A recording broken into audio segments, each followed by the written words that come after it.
Today we're going to show you the Buckleguy splitter skiving machine. It's a hand rotating skiving machine.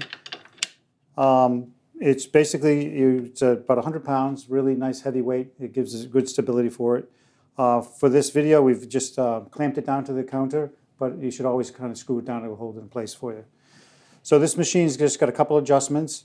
You got little oil deposits that you can put oil in and will oil everything up for you.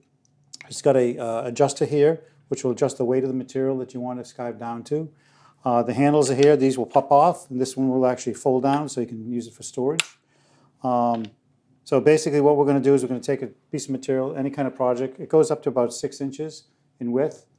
Again, you can go anywhere from ½ ounce all the way up to maybe 14, 15 ounces of material here. We don't suggest you use lightweight, soft material. It really won't work well. Something firm is best for this machine. So I'm just going to feed it through. I want to cut it down maybe in half or something like that. So I think we're starting out with just about 9 ounce. This is a heavy veg tan leather from Wicked and Craig. So I'm just going to feed it through. And basically it comes out the other side. And I've got 2 pieces now. Here's the piece that I started with that I want to skive down. So it went from 9 ounce, it's down to 6½ ounce now. So there you go. There's the back side, nice and clean.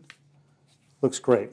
Okay, straps, you can feed straps through it. One of the other things we like to do with this is you can make tab belts, where you can just feed through a tab, open it up, so that you can put the material in there and it feeds back. So basically, again, set it for your material thickness that you want.